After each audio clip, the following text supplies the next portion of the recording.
Une anthologie des lectures des paroles de Dieu Tout-Puissant.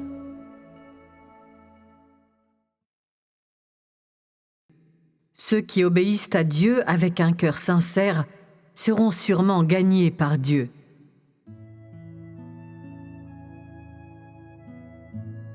L'œuvre du Saint-Esprit change de jour en jour, s'intensifiant suivant les étapes. La révélation de demain est même plus grande que celle d'aujourd'hui, montant en puissance d'étape en étape. Telle est l'œuvre par laquelle Dieu perfectionne l'homme. Si l'homme ne peut pas suivre, alors il pourra être abandonné à tout moment. Si l'homme n'a pas un cœur obéissant, alors il ne peut pas suivre jusqu'à la fin. L'ère ancienne est passée, c'est maintenant une nouvelle ère. Et dans une nouvelle ère, une nouvelle œuvre doit être faite. En particulier, dans l'ère finale, où l'homme sera amené à la perfection, Dieu réalisera une nouvelle œuvre plus rapidement. Par conséquent, avec un cœur qui n'est pas obéissant, il sera difficile à l'homme de suivre les traces de Dieu. Dieu ne respecte pas les règles, et il ne considère pas non plus chaque étape de son œuvre comme étant immuable. Au contraire, l'œuvre qu'il fait est toujours plus nouvelle et toujours supérieure. Son œuvre devient de plus en plus pratique à chaque étape, répondant de plus en plus aux besoins réels de l'homme. C'est seulement après que l'homme a connu ce type d'œuvre qu'il peut réaliser la transformation finale de son tempérament. La connaissance que l'homme a de la vie s'accroît de plus en plus, et ainsi, de la même manière, l'œuvre de Dieu devient aussi de plus en plus élevée. C'est seulement de cette façon que l'homme peut être rendu parfait et devenir apte à être utilisé par Dieu. D'une part, Dieu agit de cette façon pour contrer et changer les idées de l'homme, et d'autre part, pour conduire l'homme à un état plus élevé et plus réaliste dans le plus grand des domaines de la croyance en Dieu, de sorte qu'à la fin, la volonté de Dieu soit faite. Tous ceux qui de nature sont désobéissants et qui s'opposent délibérément seront abandonnés dans le cadre de cette œuvre de Dieu rapide et puissante. Seuls ceux qui obéissent volontiers et qui sont prêts à s'abaisser peuvent progresser jusqu'au bout du chemin. Dans ce genre d'œuvre, vous devriez tous apprendre à vous soumettre et à mettre vos idées de côté. Chaque étape devrait être amorcée avec prudence. Si vous êtes négligent, vous deviendrez certainement ceux que le Saint-Esprit rejette et qui dérangent Dieu dans son œuvre. Avant cette étape de l'œuvre, les règles et les lois anciennes de l'homme étaient tellement innombrables qu'il s'est laissé emporter, et en conséquence, il est devenu vaniteux et a oublié sa place. Ce sont tout cela des obstacles qui empêchent l'homme d'accepter la nouvelle œuvre de Dieu et qui empêchent également l'homme de parvenir à connaître Dieu. Il est dangereux pour l'homme à la fois de ne pas être obéissant envers Dieu et de ne pas aspirer à la vérité. Si tu obéis seulement à une œuvre et des paroles qui sont simples, et que tu es incapable d'accepter une œuvre et des paroles d'une plus grande intensité, alors tu es quelqu'un qui s'en tient aux anciennes façons et ne peut pas suivre l'œuvre du Saint-Esprit. L'œuvre accomplie par Dieu diffère d'une période à l'autre. Si tu témoignes d'une grande obéissance dans une phase, mais dans la suivante, tu te montres moins obéissant ou pas du tout, alors Dieu va t'abandonner. Si tu suis le rythme de Dieu pendant qu'il s'engage dans cette étape, alors tu dois continuer à le suivre quand il s'engage dans la prochaine. C'est seulement ainsi que tu es quelqu'un qui obéit au Saint-Esprit. Puisque tu crois en Dieu, tu dois rester constant dans ton obéissance. Tu ne peux pas simplement obéir quand tu veux et désobéir quand tu ne veux pas.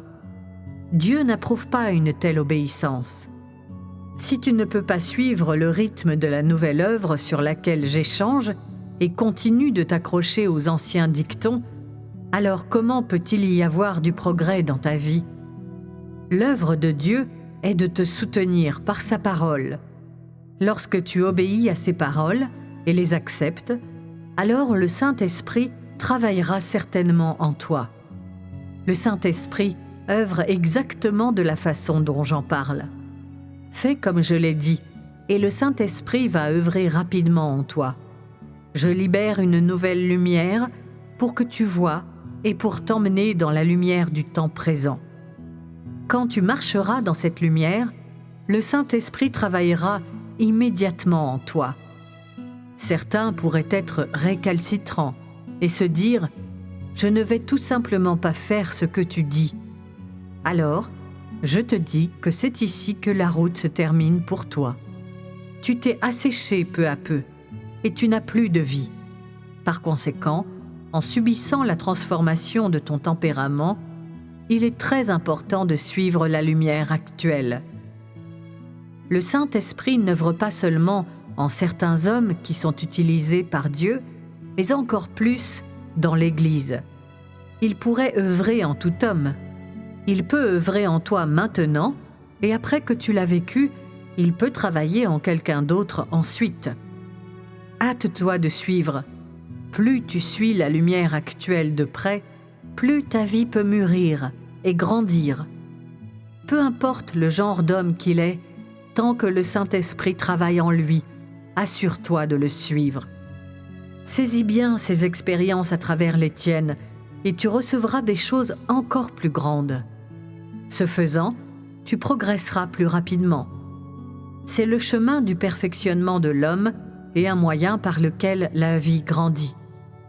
Tu atteins le chemin du perfectionnement à travers ton obéissance à l'œuvre du Saint-Esprit. Tu ne sais pas par quel type de personne Dieu passera pour te perfectionner, ni par quelle personne, quel événement ou quelle chose il te permettra d'entrer en possession et de gagner une certaine perspicacité. Si tu es capable d'emprunter cette bonne voie, cela montre que tu as beaucoup de chances d'être perfectionné par Dieu. Si tu en es incapable, alors cela montre que ton avenir est sombre et dépourvu de lumière. Une fois que tu marcheras sur la bonne voie, tu obtiendras une révélation en toutes choses. Peu importe ce que le Saint-Esprit pourrait révéler aux autres, si tu opères sur la base de leur connaissance pour faire l'expérience des choses par toi-même, alors cette expérience deviendra une partie de ta vie et tu pourras soutenir les autres à partir de cette expérience. Ceux qui approvisionnent les autres en répétant des paroles comme des perroquets sont ceux qui n'ont pas eu d'expérience. À travers l'éclairage et l'illumination des autres, tu dois apprendre à chercher un chemin pour la pratique avant de commencer à parler de ta propre expérience et de ta propre connaissance réelle. Ceci sera d'un plus grand avantage pour ta propre vie. Tu devrais vivre de cette façon, obéissant à tout ce qui vient de Dieu. Tu devrais chercher la volonté de Dieu en toutes choses et tirer des leçons en toutes choses pour que ta vie mûrisse et grandisse. Une telle pratique procure le progrès le plus rapide. Le Saint-Esprit t'éclaire à travers tes expériences réelles et te perfectionne à travers ta foi. Es-tu vraiment prêt à être perfectionné? Si tu es vraiment prêt à être perfectionné par Dieu, alors tu auras le courage de mettre ta chair de côté et tu seras capable de pratiquer les paroles de Dieu et de ne pas être passif ou faible. Tu seras capable d'obéir à tout ce qui vient de Dieu et toutes tes actions, qu'elles soient faites en public ou en privé, seront présentables à Dieu. Sois un homme honnête et pratique la vérité en toutes choses, et tu seras perfectionné. Ces hommes déloyaux qui agissent d'une manière devant les autres et d'une autre manière derrière leur dos ne veulent pas être perfectionnés. Ils sont tous des fils de la perdition et de la destruction. Ils appartiennent non pas à Dieu, mais à Satan. Ils ne sont pas le genre d'homme choisi par Dieu. Si tes actions et tes comportements ne peuvent pas être présentés devant Dieu ou être observés par l'Esprit de Dieu, alors cela démontre que c'est toi le problème. C'est seulement si tu acceptes le jugement et le châtiment de Dieu et accordes de l'importance à la transformation de ton tempérament que tu pourras être prêt à entreprendre le chemin du perfectionnement. Si tu es vraiment prêt à être perfectionné par Dieu et à faire la volonté de Dieu, alors tu devrais obéir à l'œuvre de Dieu dans sa globalité et ne pas te plaindre du tout, sans prétendre évaluer ou juger l'œuvre de Dieu. Ce sont là les principales conditions pour être perfectionné par Dieu. Tout faire avec un cœur qui aime Dieu. C'est ce qui est exigé de ceux qui cherchent à être perfectionnés par Dieu. Que veut dire tout faire avec un cœur qui aime Dieu? Cela signifie que toutes tes actions et tous tes comportements peuvent être présentés devant Dieu. Comme tu as de bonnes intentions, que tes actions soient bonnes ou mauvaises, tu ne crains pas qu'elles soient présentées à Dieu ou à tes frères et sœurs. Tu as le courage de jurer devant Dieu. Chacune de tes intentions, pensées et idées peut être présentée devant Dieu pour être examinée. Si tu pratiques et entres dans cette façon, alors le progrès dans ta vie sera rapide. Puisque tu crois en Dieu, alors tu dois mettre ta foi en toutes les paroles, ainsi qu'en toute l'œuvre de Dieu. Autrement dit, puisque tu crois en Dieu, alors tu dois lui obéir. Si tu es incapable de le faire, alors il importe peu que tu crois en Dieu. Si tu as cru en Dieu pendant de nombreuses années, mais que tu ne lui as jamais obéi ou que tu n'as jamais accepté toutes ses paroles, au contraire, tu as demandé à Dieu de se soumettre à toi et d'agir conformément à tes idées, alors tu es le plus rebelle de tous et tu es un incroyant. Comment est-on ainsi capable d'obéir à l'œuvre et à la parole de Dieu qui ne sont pas conformes aux idées de l'homme? L'homme le plus rebelle est celui qui intentionnellement défie Dieu et lui résiste. Il est l'ennemi de Dieu et l'antéchrist. Un tel homme a toujours une attitude hostile envers la nouvelle œuvre de Dieu, n'a jamais démontré la moindre intention de se soumettre et n'a jamais obéi avec docilité ou ne s'est jamais abaissé. Il s'exalte devant les autres et ne se soumet jamais à quelqu'un d'autre. Devant Dieu, il se considère comme le plus compétent dans la prédication de la parole et le plus habile à transformer les autres. Il ne se débarrasse jamais des trésors déjà en sa possession, mais les considère comme des biens de famille qui doivent être adorés, prêchés aux autres et utilisés pour enseigner à ces imbéciles qui l'idolâtrent. Il existe en effet un certain nombre d'hommes comme lui dans l'Église. On peut dire qu'ils sont des héros indomptables qui séjournent dans la maison de Dieu de génération en génération. Ils pensent que prêcher la parole, doctrine, est leur plus grand devoir. D'année en année et de génération en génération, ils s'occupent d'imposer vigoureusement leur devoir sacré et inviolable.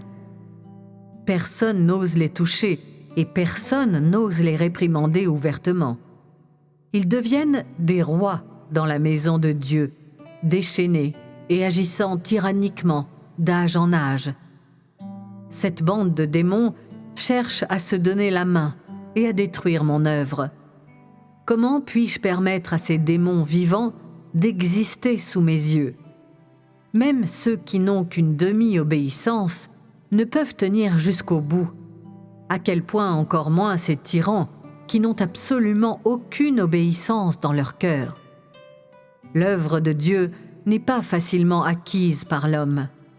Même si l'homme utilise toute sa force, il ne pourra acquérir qu'une simple partie et atteindre la perfection à la fin. Qu'en est-il donc des enfants de l'archange qui cherchent à détruire l'œuvre de Dieu? N'ont-ils pas encore moins d'espoir d'être acquis par Dieu? Le but de mon œuvre de la conquête n'est pas seulement de conquérir dans l'intérêt de conquérir, mais de conquérir pour révéler la justice et l'injustice, pour obtenir une preuve pour la punition de l'homme, pour condamner les méchants, et encore plus, de conquérir pour perfectionner ceux qui obéissent volontiers.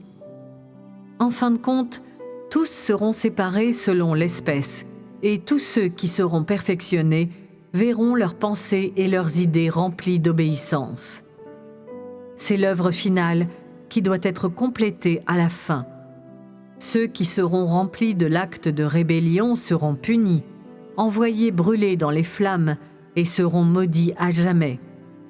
Quand ce moment viendra, ces anciens, grands et indomptables héros deviendront les lâches faibles et impuissants, les plus vils et les plus rejetés.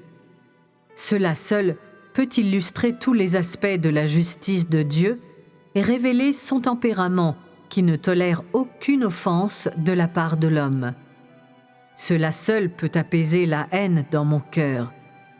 N'es-tu pas d'accord que cela soit tout à fait raisonnable? Ceux qui font l'expérience de l'œuvre du Saint-Esprit ne peuvent pas tous recevoir la vie, et ceux qui se trouvent dans ce courant ne peuvent pas tous recevoir la vie. La vie n'est pas un bien commun partagé par toute l'humanité, et la transformation du tempérament n'est pas facilement réalisée par tous. La soumission à l'œuvre de Dieu doit être pratique et doit être vécue. La soumission de manière superficielle ne peut pas recevoir l'approbation de Dieu, et Dieu ne peut pas être heureux dans son cœur à cause de la simple obéissance aux aspects superficiels de la parole de Dieu, sans chercher une transformation du tempérament.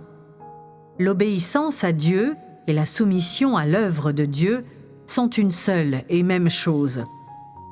Ceux qui se soumettent seulement à Dieu seul, mais pas à son œuvre, ne peuvent pas être considérés comme obéissants, encore moins ceux qui ne se soumettent pas vraiment, mais sont extérieurement flagorneurs. Ceux qui se soumettent véritablement à Dieu sont tous capables de gagner de l'œuvre et de parvenir à une compréhension du tempérament et de l'œuvre de Dieu. Seuls de tels hommes se soumettent véritablement à Dieu. De tels hommes sont capables d'acquérir de nouvelles connaissances à partir d'une nouvelle œuvre et d'expérimenter de ce fait de nouveaux changements.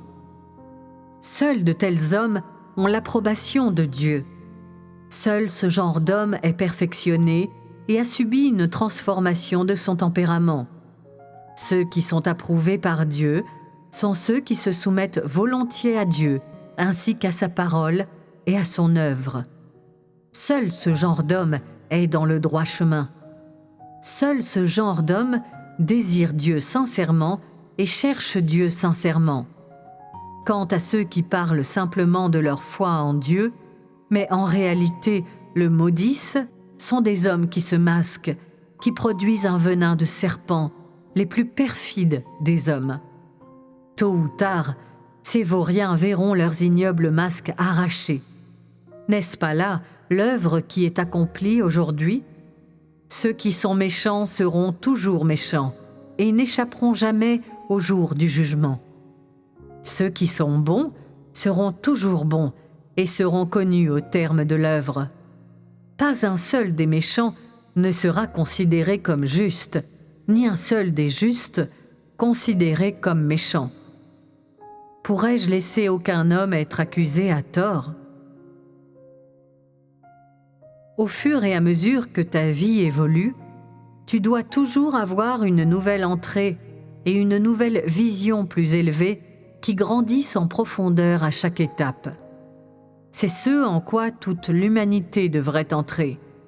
En communiant, écoutant un message, lisant la parole de Dieu ou abordant un sujet, tu acquerras une nouvelle vision et une nouvelle illumination. Tu ne vis pas dans les anciennes règles et dans les temps anciens. Tu vis toujours dans la nouvelle lumière et tu ne t'écartes pas de la parole de Dieu. C'est ce qui est considéré comme entrer sur la bonne voie. Il ne suffira pas de simplement payer le prix à un niveau superficiel. De jour en jour, la parole de Dieu gagne en intensité et de nouvelles choses apparaissent chaque jour. Il est aussi nécessaire à l'homme de faire une nouvelle entrée dans la vérité chaque jour. Comme Dieu parle, il fait en sorte que se réalise tout ce qu'il a dit. Si tu ne peux pas suivre, alors tu prends du retard. Tes prières doivent devenir plus profondes. Tu dois manger et boire davantage la parole de Dieu, approfondir les révélations que tu reçois et diminuer la négativité. Tu dois aussi renforcer ton jugement afin d'être plus perspicace au sujet des choses et par la compréhension de ce qui est dans l'esprit, être plus perspicace au sujet des choses extérieures et saisir l'essentiel de toute question. Si tu n'as pas de telle qualité, comment seras-tu capable de conduire l'Église? Si tu ne parles que de lettres et de doctrine, sans aucune réalité et sans moyen de pratiquer, tu ne pourras te débrouiller que pour une courte période de temps. C'est peut-être acceptable, à la limite, quand tu parles aux nouveaux croyants, mais après un certain temps, lorsque de nouveaux croyants auront acquis une certaine expérience réelle, alors tu ne seras plus capable de les soutenir. Alors dans quelle mesure es-tu apte à être utilisé par Dieu? Tu ne peux pas travailler sans un nouvel éclairage. Ceux qui n'ont pas reçu un nouvel éclairage sont ceux qui ne savent pas comment faire l'expérience, et ces hommes n'acquerront jamais une nouvelle connaissance ou une nouvelle expérience. Et ils ne peuvent jamais remplir leur fonction de soutenir la vie, et ils ne peuvent pas devenir aptes à être utilisés par Dieu. Ce genre d'homme est bon à rien et inutile. En vérité, de tels hommes sont tout à fait incapables de remplir leur fonction dans le cadre de l'œuvre et sont tous des bons à rien. Non seulement ils ne parviennent pas à remplir leur fonction, mais en réalité, ils font peser inutilement une pression sur l'Église. J'exhorte tous ces vénérables vieillards à se dépêcher et à quitter l'Église pour que les autres n'aient plus à te voir. De tels hommes ne comprennent rien de la nouvelle œuvre, mais ils sont débordants de conception. Ils ne remplissent aucune fonction dans l'Église. Plutôt, ils sèment la zizanie et répandent la négativité partout, au point de se livrer à toutes sortes de mauvaises conduites et de désordre dans l'Église, causant la confusion et le désarroi chez ceux qui manquent de discernement. Ces diables vivants, ces mauvais esprits, devraient quitter l'Église le plus tôt possible, de peur que l'Église ne soit endommagée à cause d'eux. Tu pourrais ne pas craindre l'œuvre d'aujourd'hui, mais ne crains-tu pas la juste punition de demain? Il y a un grand nombre de personnes dans l'Église qui sont des pique-assiettes, ainsi qu'un grand nombre qui sont des loups cherchant à perturber l'œuvre naturelle de Dieu. Ce sont tous des démons envoyés par le diable, des méchants loups qui cherchent à dévorer des agneaux ignorants. Si ces soi-disant hommes ne peuvent pas être expulsés, alors ils deviennent des parasites pour l'Église et des mythes se nourrissant des offrandes. Ces asticots méprisables, ignorants, indignes et répugnants seront un jour punis.